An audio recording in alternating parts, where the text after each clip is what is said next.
আপনি যদি কোনো মাজারে আক্রমণ করেন, কোনো খানকা জলসায় আপনি আক্রমণ করেন, আমি কিন্তু এটা আইনগতভাবে ব্যবস্থা নিব। এই জায়গাগুলোতে কোনো ধরনের আপনারা হস্তক্ষেপ করতে পারবেন না। খানকা জলসা এগুলোতে হস্তক্ষেপ করতে পারবেন না। যার যার বিশ্বাস তার কাছে, যার যার বিশ্বাস। আপনার কোনো অধিকার নাই কোনো মাজারে আক্রমণ করার, কোনো অধিকার নাই। হাসনাত আবদুল্লাহরা বলছিলেন তারা যদি জামাত থেকে যদি ক্ষমতা আসতে পারে তাহলে বাংলাদেশে কোনো মাজার রাখবে না। তার বিষয়টা এরকম না, তারা বলতে চাইতেছে মাজার থাকবে কিন্তু মাজার কোনো দুর্নীতি, কোনো আকাম কুকাম বা কোনো গাঁজাখোর নেশাখোর এরকম অবস্থায় কোনো মাজার তৈরি হবে না। সেই মাজারগুলো ধ্বংস করে দিতে হবে। তার বিষয়টা আপনারা এরকম বুঝাইতেছে মাজার থাকবে কিন্তু মাজারে কোনো নেশা চলবে না, আকাম কুকার চলবে না। বিষয়টা হাসনাত আবদুল্লাহ এরকম বুঝাইতে চাইতেছে। এটা কোনো নেগেটিভ বিষয় নেওয়া যাবে না, এটা পজিটিভলি থাকবে।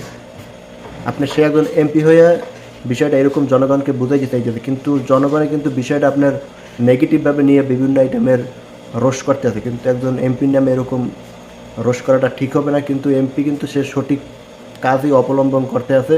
এটা আছে কিছু সুবিধাবাদী লোক যে তাকে বিভিন্ন আইটেমের ষড়যন্ত্র করে বা অবহেলিত করতে আছে, কিন্তু এটা কিন্তু ঠিক হবে না। সে কিন্তু সঠিক কাজই করছে, তাকে স্বাগতম জানানো উচিত জনগণের।